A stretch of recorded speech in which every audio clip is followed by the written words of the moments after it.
The entrance to his home was a hole in the snow. Marcus Tillman stood at the edge, looking down 15 feet to where firelight glowed against timber walls, and listened to the silence that meant Jacob Miller's cabin, 3 miles south and built the right way, had gone cold for good. Before we go further, let us know where you're watching from, and if stories like this move you, hit that subscribe button, because tomorrow's episode might just save your life someday. Marcus found Jacob Miller on the morning of February 9th, 1873. The silence had told him everything 2 days earlier when Jacob's chimney stopped producing smoke, but hope and denial kept Marcus in his underground chamber until the weather cleared enough to make the journey. He climbed his ladder, pushed through the snow that had drifted across his entrance during the night, and started walking. The cold hurt to breathe, the kind of cold that made your teeth ache and your lungs burn with each inhalation. 40 degrees below zero, Marcus estimated, maybe colder, cold enough that exposed skin would freeze in minutes. Jacob's cabin sat in a small clearing near Beaver Creek, built the previous spring using methods every trapper in the Montana Territory understood. Logs notched at the corners chinked with moss and mud, a stone fireplace, a solid door, one window covered with oiled paper. It had taken Jacob and his partner 5 days to build, and it looked like every other trapper's cabin scattered across the northern Rockies. Functional, adequate, proven. When Marcus approached, he knew Jacob was dead. Snow had drifted against the door undisturbed. No tracks led away from the structure. The chimney stood silent and cold. Marcus pushed the door open, the hinges stiff with frost, and found Jacob sitting in his chair near the fireplace, frozen solid. The man's face held an expression of resignation rather than panic. He had known what was coming. The fireplace was full of ash. Jacob had burned everything he could reach. Furniture, wooden bowls, part of his sleeping platform, even some of his floorboards. He had tried to stay warm.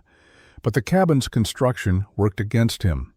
Every gap between logs let heat escape and cold penetrate. The door, solid as it was, couldn't seal against the extreme temperature differential. The window was a thermal disaster. And the fireplace, built to vent smoke efficiently, also vented warmth straight up the chimney. Jacob had probably kept the fire roaring all day and into the night, burning through his carefully gathered firewood in hours instead of weeks. Eventually, exhausted from feeding the fire and gathering fuel from his own cabin structure, he had sat down. The fire had died. The cold had won. Marcus stood in the doorway for several minutes, looking at his fellow trapper's body. Jacob had been competent. He had built his cabin correctly by every standard the frontier community recognized. He had prepared for winter with adequate supplies. He had done nothing wrong by conventional wisdom, and he had frozen to death inside a structure specifically built to protect him from freezing. This was not the first death Marcus had witnessed that winter. Thomas Newfield at the trading post 20 miles east had reported 3 trappers dead and 2 more who had abandoned their claims and fled to lower elevations. The winter of 1872 to 1873 was proving to be the coldest in anyone's memory. But Jacob's death affected Marcus differently than the others because Jacob had been close, practically a neighbor by mountain standards, and because Marcus himself had been warm every single night since November. His underground chamber, the structure that every trapper who had seen it called Tillman's grave, had never dropped below 50 degrees. The idea had come to Marcus in the spring of 1872, 3 months after his trapping partner, William Cass, died, crossing thin ice on the Madison River. William's death had nothing to do with cabin construction, but it left Marcus alone in the mountains for the first time in 6 years, and solitude created space for obsessive thinking.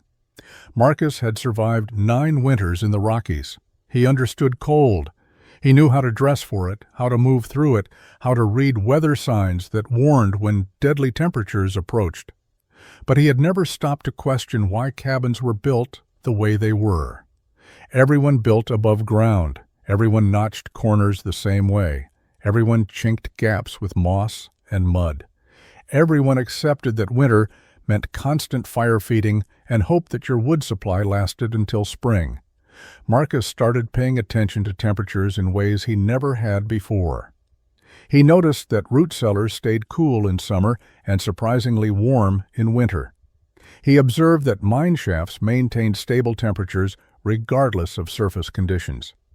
He remembered helping his father dig a well in Kentucky and feeling warm air rising from the earth even in January. The principle seemed obvious once he thought about it. The earth itself held temperature. 6 feet down, maybe 10 feet down, the ground never froze even when the surface was locked in winter. If you could live in that stable environment instead of fighting against surface temperatures, you would need far less energy to stay warm.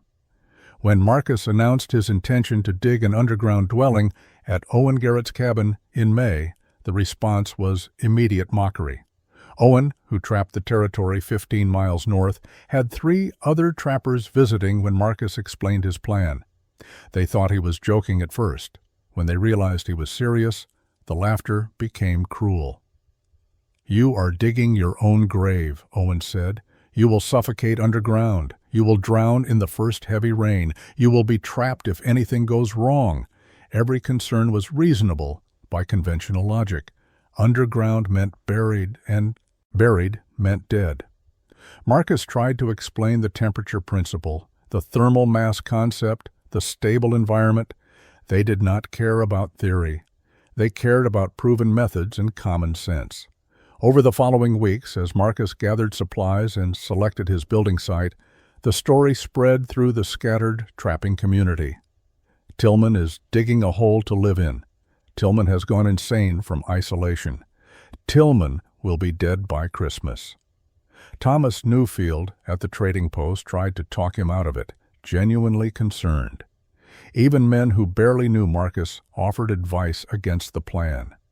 But Marcus had made his decision based on observation and reasoning, not tradition.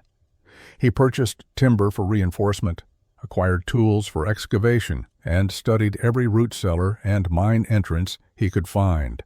By June, when he broke ground on the high ridge 3 miles from where Jacob Miller would later freeze, Marcus had stopped trying to explain himself. He simply started digging. Marcus spent 2 weeks studying before he dug the first shovel of soil. He was not an educated man in the formal sense. He had 3 years of basic schooling in Kentucky before his family moved west, enough to read and cipher, but nothing that prepared him for engineering. What he had was practical intelligence and the ability to learn from observation. He started by examining root cellars.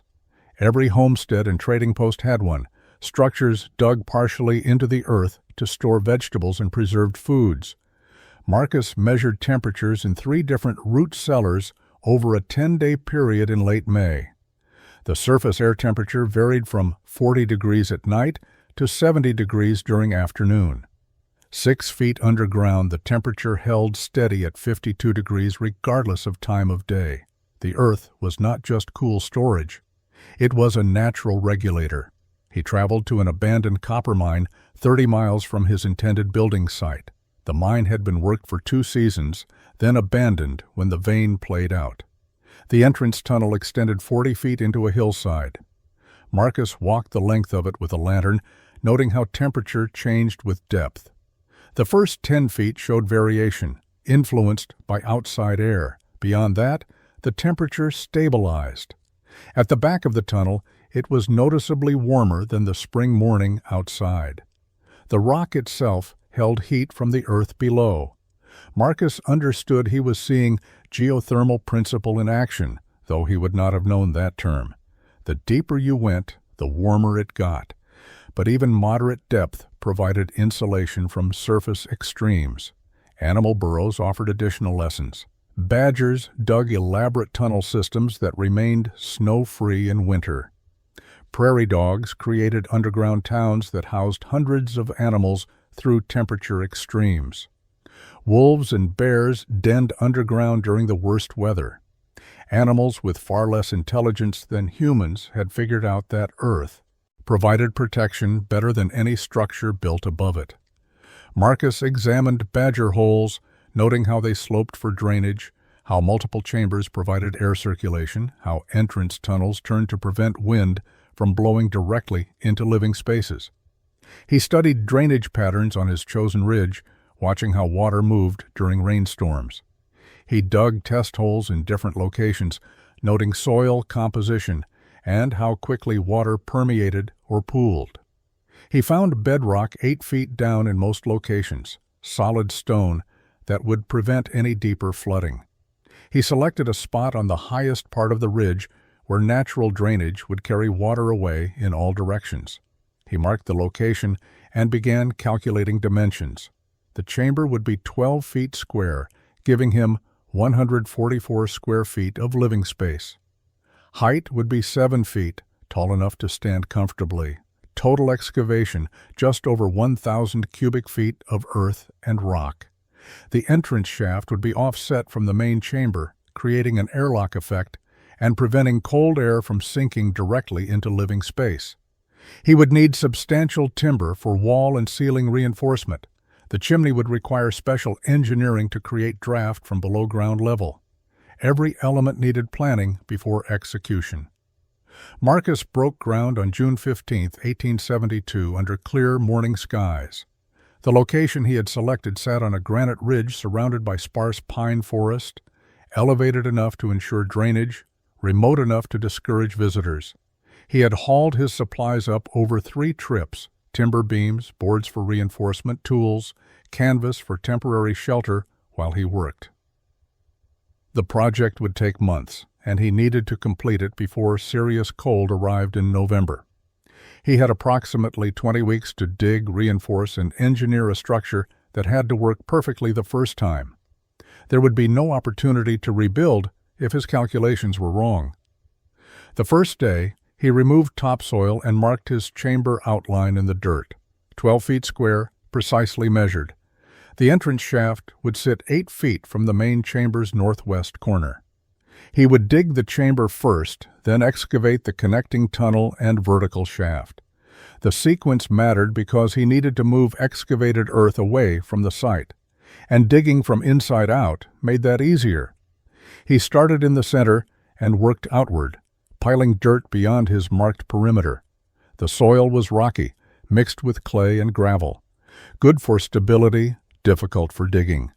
His progress was measured in inches.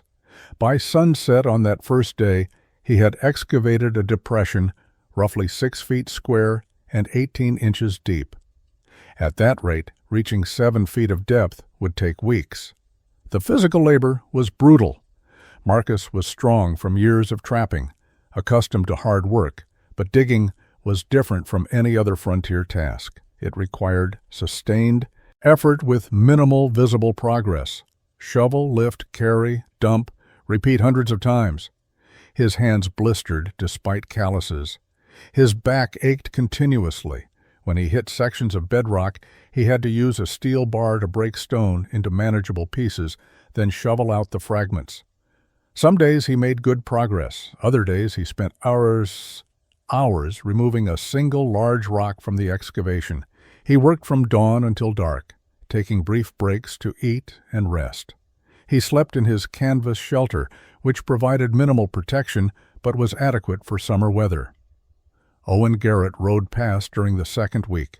He sat his horse at a distance, watching Marcus dig.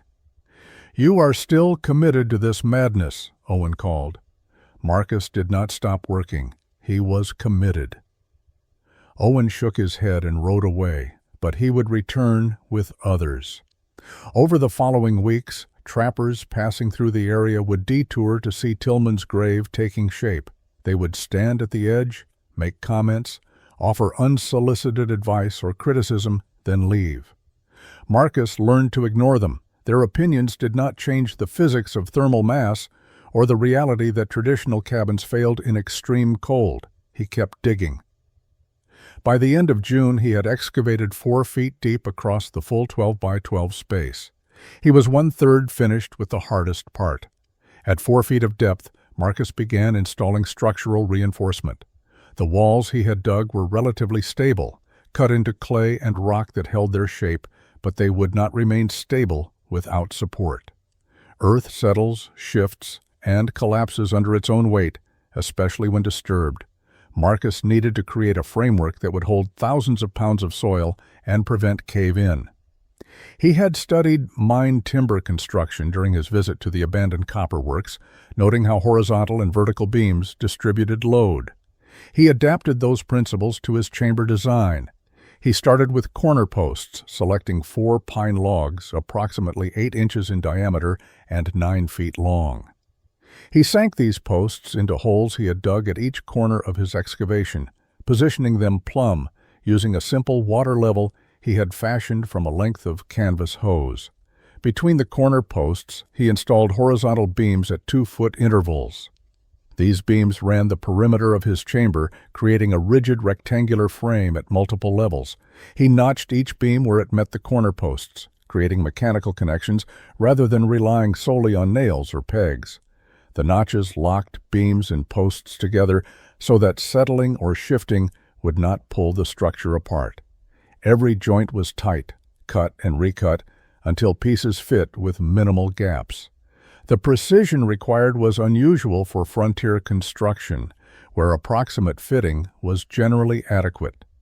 Marcus understood that approximate would not work underground. Any weakness in his structural framework could result in collapse, and collapse meant burial and death. With the perimeter frame complete, he returned to excavation, digging deeper while the timber walls held the earth back. He worked carefully now, removing soil from behind the beams without undermining their support. The process was slower than open digging had been, but safer. He reached 6 feet of depth by mid-July, then continued to 7 feet. At that depth he encountered the bedrock he had found in test holes. The solid stone provided a natural floor, eliminating concerns about water rising from below. He left the rock surface exposed rather than covering it with wood. Stone conducted heat differently than wood, and he wanted every thermal advantage available. The ceiling structure required the most engineering thought. It would need to support several feet of earth backfill plus snow load in winter. Marcus calculated the weight at approximately 6,000 pounds distributed across his 12 by 12 space. He built the ceiling using a technique borrowed from bridge construction. He laid heavy beams across the span at 18-inch intervals, running north to south. Across these primary beams he placed smaller joists running east to west, creating a grid. Over the grid he laid thick planks, hewn flat on one side. The planks overlapped like shingles, each covering gaps in the layer below. The result was a rigid platform capable of supporting substantial weight without sagging or breaking. He tested it by standing on the structure before backfilling, jumping to stress the joints. Nothing shifted. He added a layer of birch bark over the planks for waterproofing, then prepared to backfill. Before covering the ceiling with earth, he cut a hole for his chimney and another for his entrance shaft connection. These openings were reinforced with doubled timber to prevent weakening the overall structure. The entrance shaft presented engineering challenges Marcus had anticipated but not fully solved in his planning. He needed vertical access from ground level down to his chamber floor, a descent of approximately 9 feet counting the earth he would pile on top of his ceiling. The shaft needed to be wide enough for a man carrying supplies to climb comfortably, narrow enough to minimize heat loss, and designed to prevent cold air from sinking directly into his living space. A straight vertical shaft would function as a chimney in reverse, with dense cold air dropping to the bottom and displacing warmer air. He began excavation 8 feet northwest of his chamber's corner, digging a circular shaft 4 feet in diameter. The first several feet went quickly through topsoil. Below that, he encountered the same rocky clay that had slowed his chamber digging. He worked from inside the shaft, standing on the bottom and throwing dirt up and out. As he went deeper, removing excavated material became more difficult. He rigged a simple pulley system using a rope and a branch from a nearby tree, hauling buckets of soil to the surface. The shaft descended in stages. Every 2 feet of depth, he stopped to install reinforcing. He used vertical planks set against the earth walls, held in place by horizontal rings he constructed from bent saplings.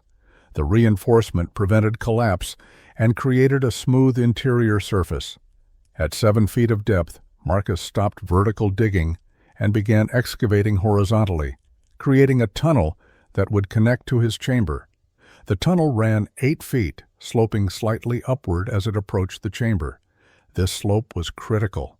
Cold air is denser than warm air and flows downward like water.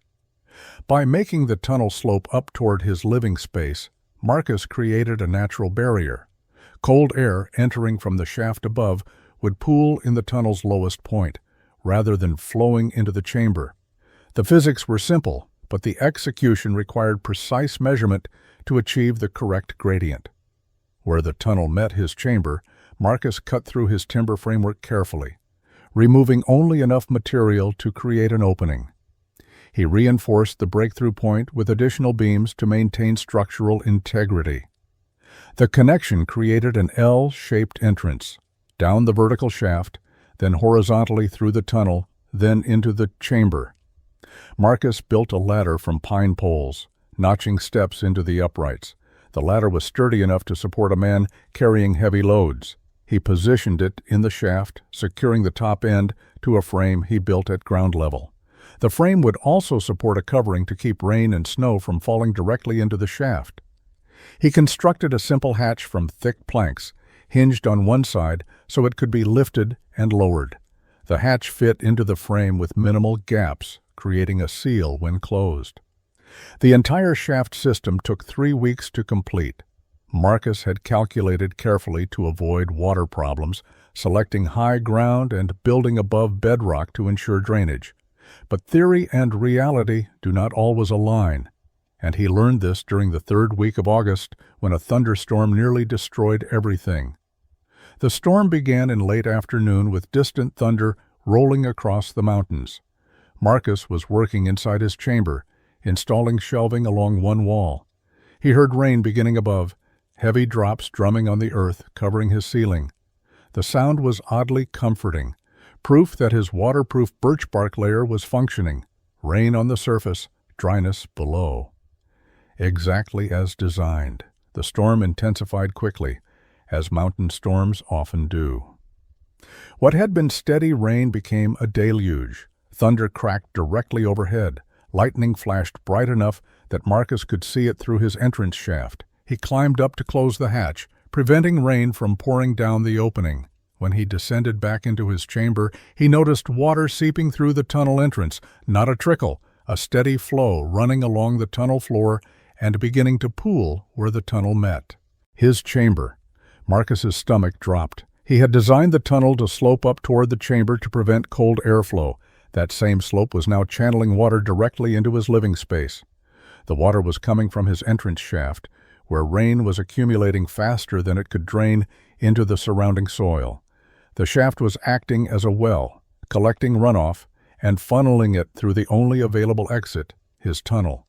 Marcus grabbed a shovel and climbed back up to the surface. Rain pounded down so hard he could barely see. He examined the ground around his shaft entrance and saw the problem immediately. The hatch frame sat slightly below the surrounding terrain. Water was flowing toward it from all directions, draining into the shaft. He had failed to create proper grading around the entrance. In dry weather, this did not matter. During heavy rain, it turned his entrance into a collection point for every drop that fell within 20 feet. He needed to redirect water away from the shaft, but doing that during the storm was nearly impossible. The ground had turned to mud. Digging new drainage channels would simply create more paths for water to follow into his shaft. Marcus descended back into his chamber. Water was now ankle-deep in the tunnel and beginning to spread across his chamber floor. If the rain continued for another hour at this intensity, his entire chamber would flood.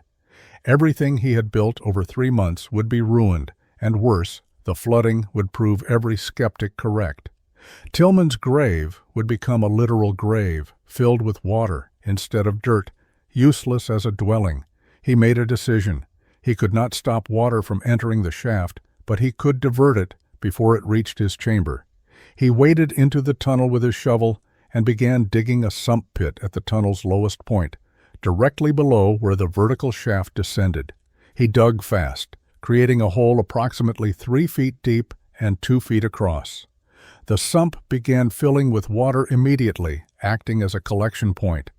Water flowing down the shaft and into the tunnel now pooled in the sump instead of continuing toward the chamber. Marcus watched the water level rise in his sump, hoping the rain would stop before it overflowed. The storm passed after 2 hours. Marcus's sump had filled to within 6 inches of overflowing, but it had held. He spent the following day digging drainage channels around his entrance shaft, creating a pattern that directed water away from the opening. He also excavated a deeper, permanent sump in his tunnel, lined with rocks to prevent collapse. The near disaster taught him that underground construction required thinking about problems that never occurred with surface buildings. A cabin could be built without considering water flow around the entrance because rain simply ran off.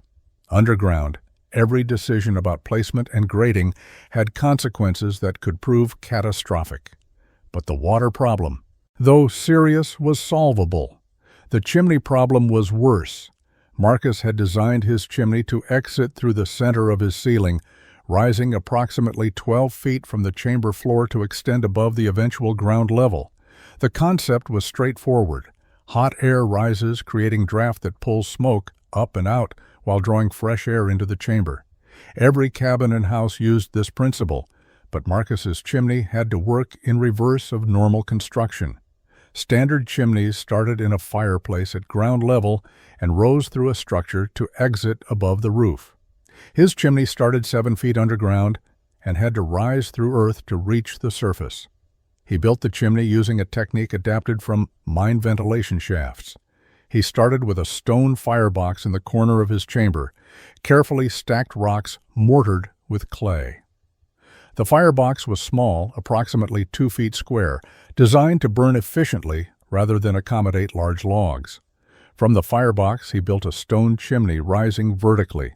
The stones were selected for their flat surfaces and fitted tightly together.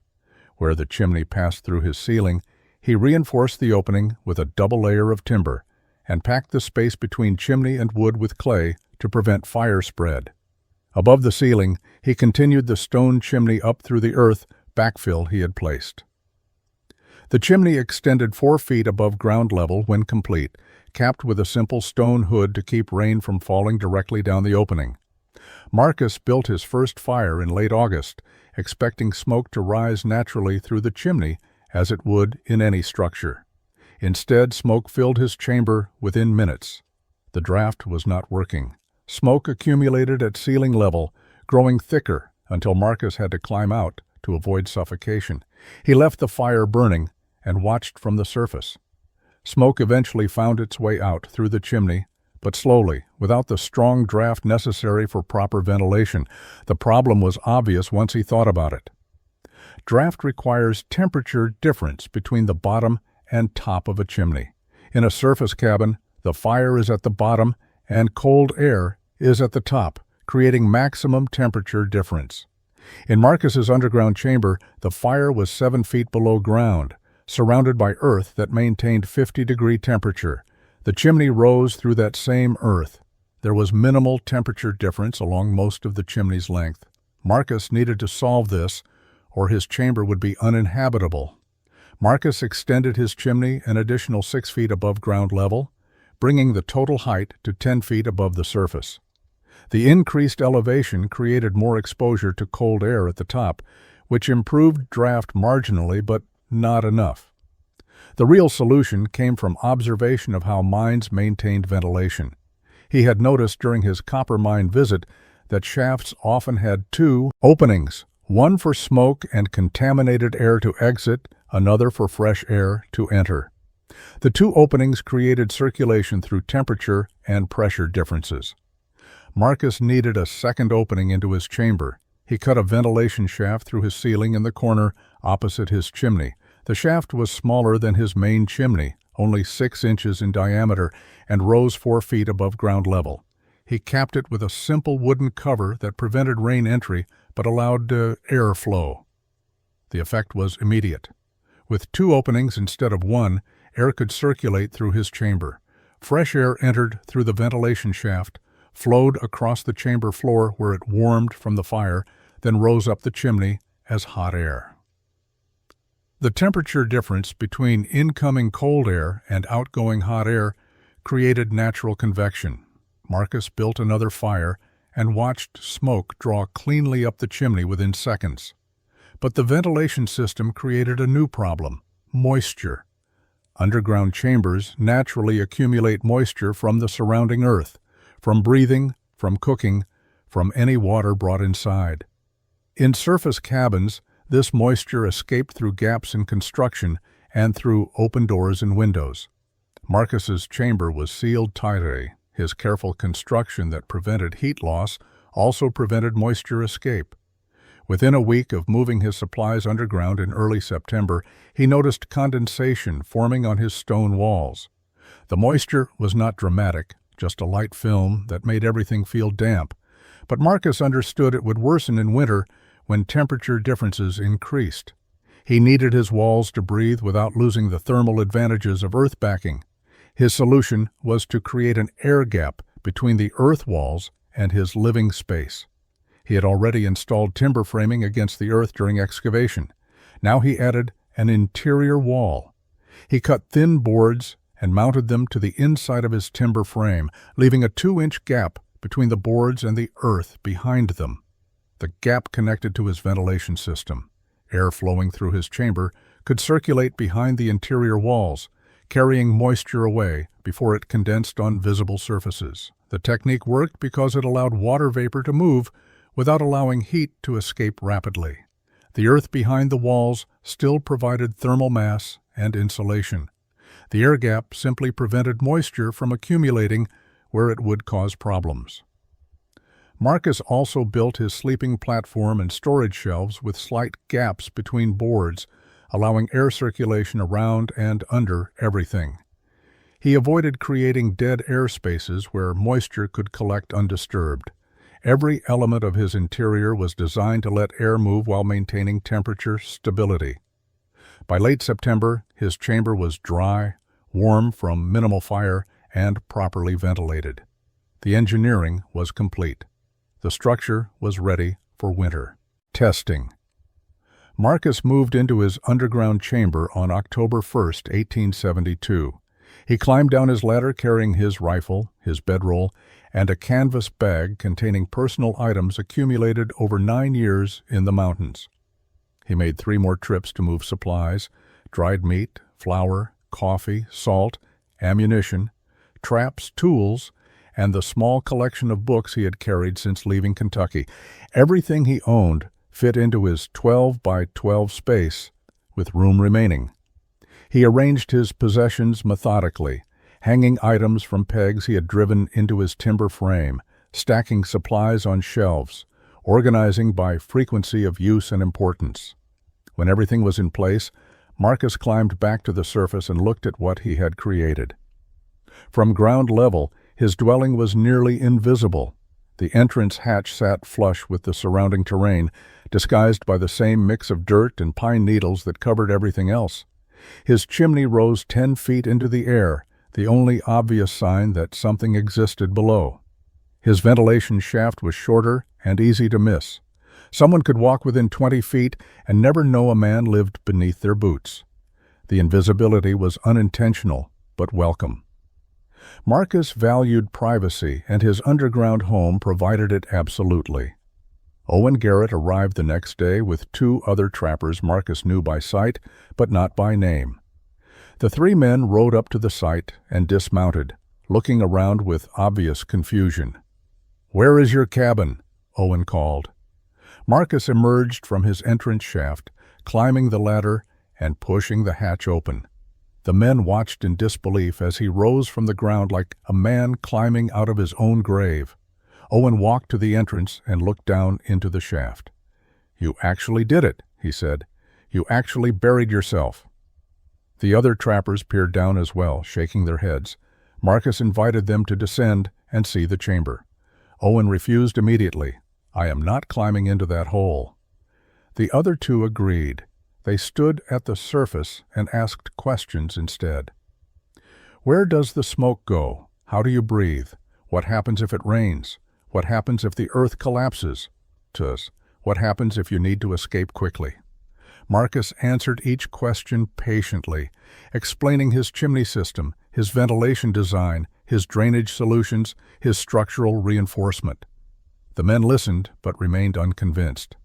"This is madness," one of them finally said. "You will be dead by spring."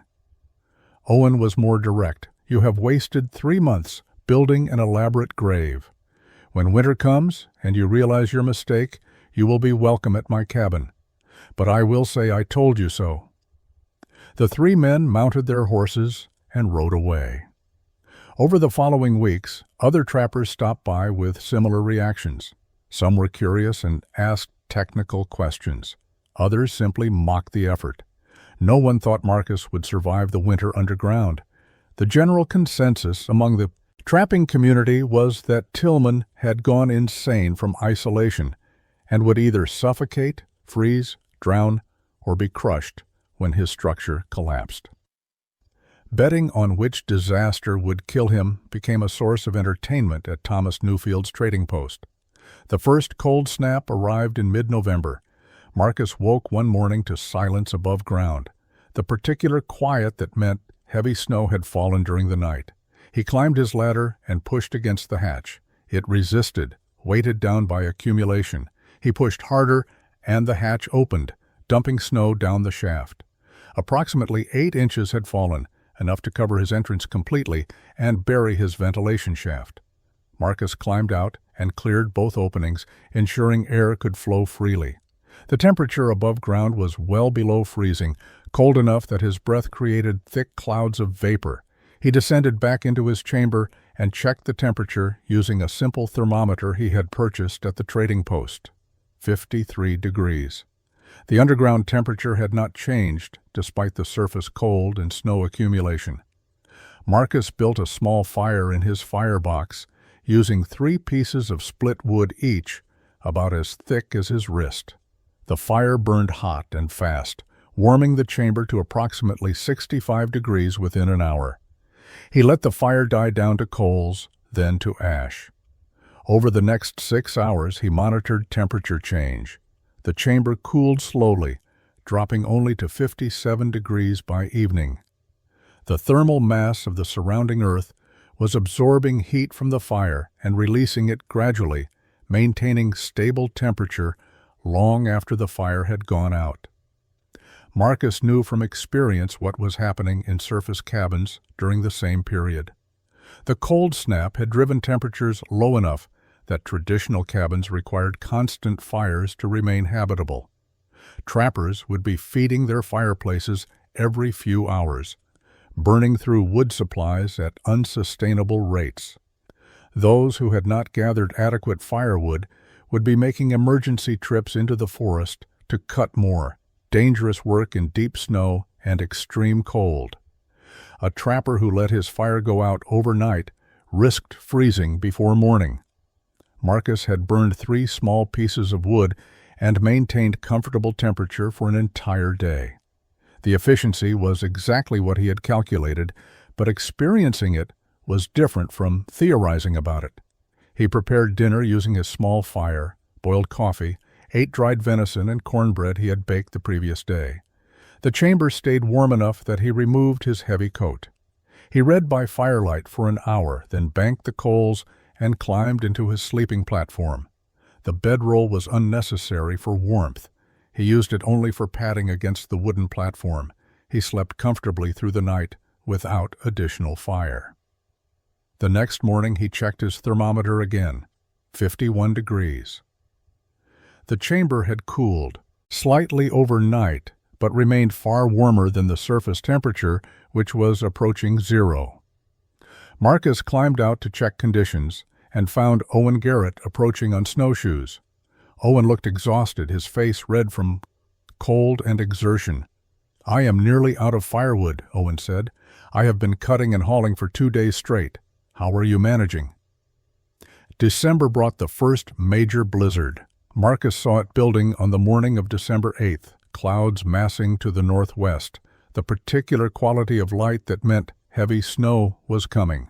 He spent the day preparing, hauling extra firewood down into his chamber, checking his ventilation shaft and chimney for obstructions, ensuring his entrance hatch could be opened from below if snow buried it completely.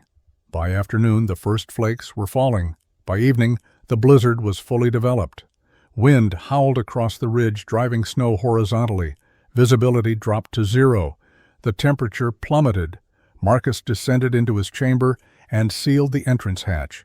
The sound of the storm diminished immediately, reduced to a distant roar, muffled by earth and snow. Inside his chamber, the air was still and quiet. He lit his fire and prepared dinner, listening to the wind above. The contrast was remarkable. On the surface, conditions were deadly. Exposed skin would freeze in minutes. Anyone caught outside without shelter would die within hours. 3 feet of earth separated him from that violence, and those 3 feet made the difference between survival and death. The blizzard continued for 3 days. Marcus remained underground for the entire duration, climbing up only once each day to clear snow from his ventilation shaft and chimney. Each time he opened the hatch, snow had drifted across the entrance, sometimes piling 4 feet deep. He would shovel a path to his chimney, clear the opening, check his ventilation shaft, then descend back into shelter. The work took 15 minutes and left him chilled despite heavy clothing. But 15 minutes of cold was manageable. Living in it constantly was not. Inside his chamber, Marcus maintained comfortable temperature with minimal wood consumption. He burned small fires twice daily, letting them die to coals between uses. The earth surrounding his chamber absorbed heat and released it slowly, keeping temperature stable even when no fire burned. He spent the storm reading, maintaining his equipment, and thinking about improvements he could make to his design. The forced isolation was not uncomfortable. He had supplies, warmth, and security. The blizzard could continue for a week, and he would be fine. On the 3rd day, the wind stopped. Marcus climbed out into brilliant sunshine, reflecting off fresh snow. The depth varied from 2 feet in windswept areas to 6 feet where drifts had accumulated. The landscape had been transformed into rolling white hills that bore little resemblance to the terrain he knew. His entrance was buried, completely. Only his chimney remained visible, a dark column rising from the snow with steam trailing from its top. Marcus stood at the surface and looked south toward where other trappers had their cabins. No smoke rose from any direction he could see. The absence of smoke did not necessarily mean death. Trappers might be conserving wood, burning fires only at night when cold was most dangerous, or they might have retreated to lower elevations before the storm hit. But Marcus knew that some men had likely died during the past 3 days, frozen in cabins that could not hold heat against the sustained assault of wind and extreme temperature. January brought cold that exceeded anything in living memory. Thomas Newfield would later record in his Trading Post journal that temperatures dropped below 50 degrees below 0 for 5 consecutive nights, the coldest spell anyone could recall. Thermometers froze solid. Water thrown into the air crystallized before hitting the ground. Trees split open with sounds like rifle shots as sap froze and expanded. Wildlife retreated into whatever shelter they could find. The cold was not just uncomfortable or dangerous, it was absolute, the kind of cold that killed quickly and without mercy. Marcus tracked the temperature drop from underground. His chamber thermometer showed stable readings between 50 and 55 degrees regardless of surface conditions. He knew what was happening above only because he climbed out briefly each morning to maintain his ventilation and chimney. The cold hurt to breathe. His lungs burned with each inhalation. His eyes watered, and the tears froze on his cheeks. He worked as quickly as possible and descended back into his chamber within minutes. The contrast between surface and underground was shocking. Stepping from his chamber into the shaft was like opening a door into death itself. On the night of January 24th, Marcus maintained a slightly larger fire than usual, concerned that even his earth insulation might not be sufficient against the extreme cold. The chamber warmed to 68 degrees. He let the fire burn down and climbed into his sleeping platform. Sometime after midnight, he woke and checked his thermometer, 56 degrees. The chamber had cooled slightly but remained comfortable. He rebuilt his fire and lay awake thinking about what was happening in surface cabins 3 miles away, 5 miles away, scattered across the territory. Traditional cabins were ovens in reverse during cold this extreme. Heat escaped through every gap in construction, through doors and windows, up chimneys, through roofs. No amount of fire could compensate. Trappers would be burning every piece of wood they could feed into their fireplaces, burning furniture when firewood ran out, burning anything combustible. They would be wearing every piece of clothing they owned. They would be huddled as close to their fires as possible without igniting themselves, and they would be losing the battle. Human bodies could not generate enough heat to survive 50 below zero without external heat source, and cabins built above ground could not retain heat against that cold. Marcus burned 4 pieces of wood that night, twice his normal consumption. The extravagance kept his chamber at 60 degrees through the coldest hours.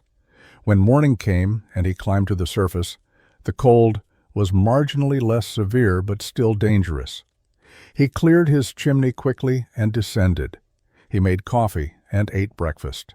He was warm, comfortable, and safe. His underground chamber was functioning exactly as he had designed it to function. The earth surrounding him maintained stable temperature through thermal mass. His insulation was not wood or stone or any material he had installed. His insulation was the earth itself, billions of pounds of soil and rock that held heat from summer and released it slowly through winter. The cold snap broke after 5 days. Temperature rose to more bearable levels, though still well below freezing. Marcus climbed out and surveyed the landscape, looking for signs of life from neighboring trappers. Marcus noticed the absence on February 7th. Jacob Miller's cabin sat 3 miles south, visible from certain angles if you climbed to high ground. Marcus had been monitoring smoke from Jacob's chimney as a way of confirming his neighbor had survived the extreme cold. Every day through late January and early February, he had seen the thin column of smoke rising from Jacob's location. On the morning of February 7th, there was no smoke. Marcus watched through the day, still nothing. By evening, he knew something was wrong. He considered riding to check, but decided to wait one more day. Jacob might have simply let his fire go out temporarily, or he might have left to visit the trading post. But the next morning brought the same absence. No smoke meant no fire, and no fire in February meant death. Marcus prepared to make the journey. He dressed in layers, packed dried meat and cornbread, loaded his rifle, and climbed out of his chamber.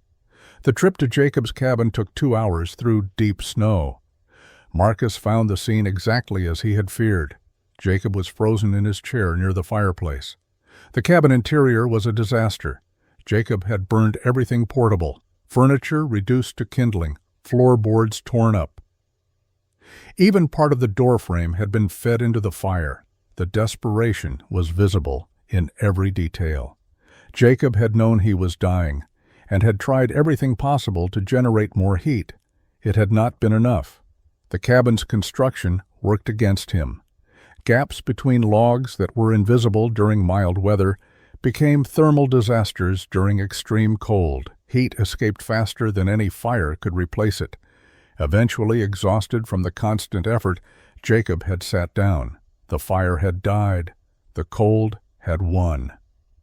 Marcus stood in the doorway for several minutes, processing what he was seeing.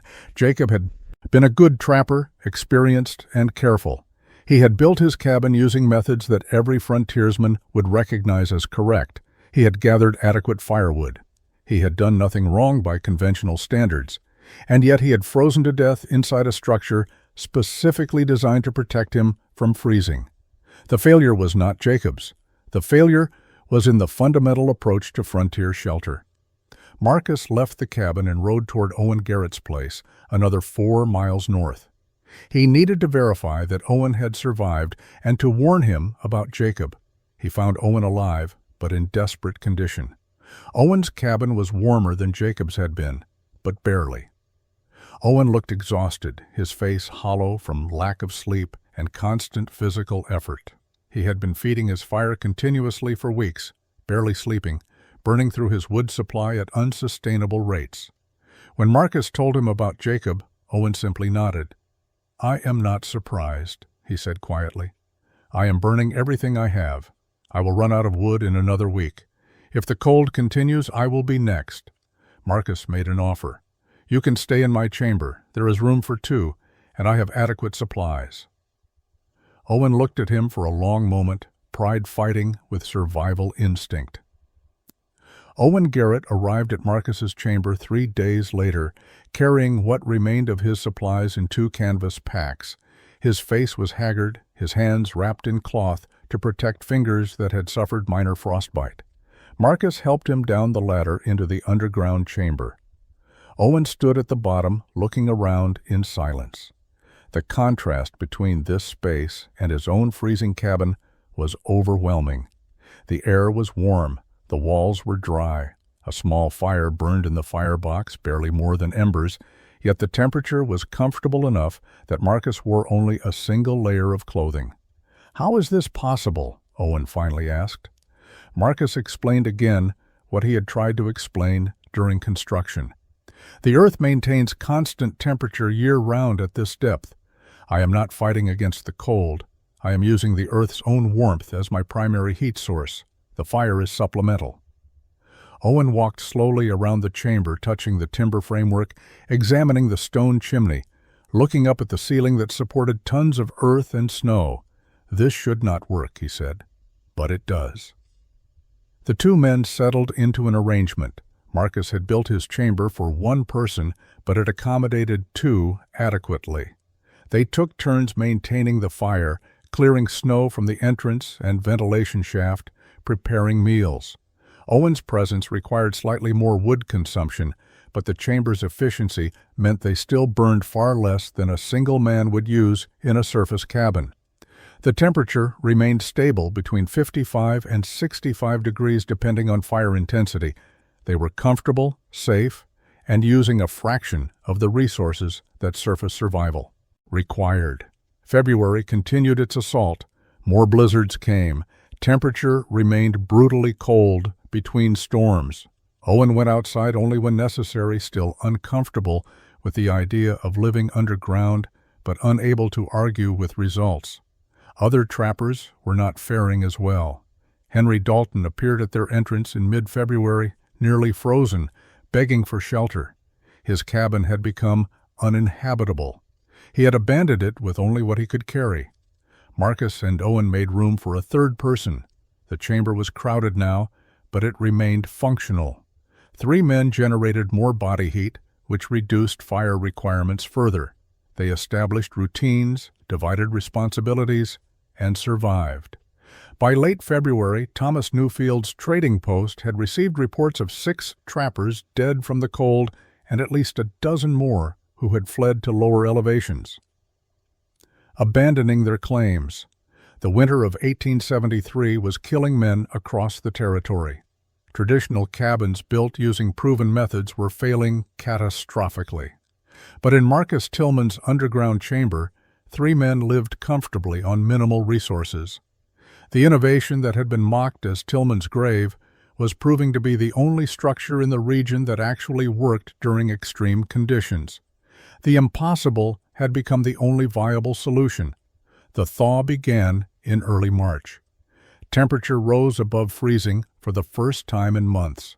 Snow started melting, creating streams that carved channels through drifts. Ice that had locked creeks solid began breaking apart. The mountains were waking from winter's grip. Marcus, Owen, and Henry emerged from the underground chamber into sunshine that felt warm despite barely reaching 40 degrees. They had survived. The winter that had killed experienced trappers across the territory had not touched them. Word spread quickly through the scattered trapping community. Men who had mocked Marcus's underground construction now came to see it for themselves. They descended the ladder, examined the chamber, asked technical questions about ventilation and drainage and structural reinforcement. The mockery was gone, replaced by serious interest. "How did you know this would work?" they asked. Marcus explained the physics of thermal mass, the principle of Earth insulation, the observation that had started everything. But theory mattered less than results. 3 men had lived comfortably through the worst winter in memory, while others had died in properly built cabins. Thomas Newfield rode out from his trading post to interview the survivors. He was compiling information about the winter's death toll and wanted to understand why some men had survived while others had not. When he saw Marcus's chamber, he spent an hour taking notes, sketching the layout, recording dimensions and construction details. "This is remarkable," Thomas said. "You have solved a problem that kills men every winter." Marcus shrugged. "I solved one problem. There are others. But yes, this works." The validation Marcus had not sought was now undeniable.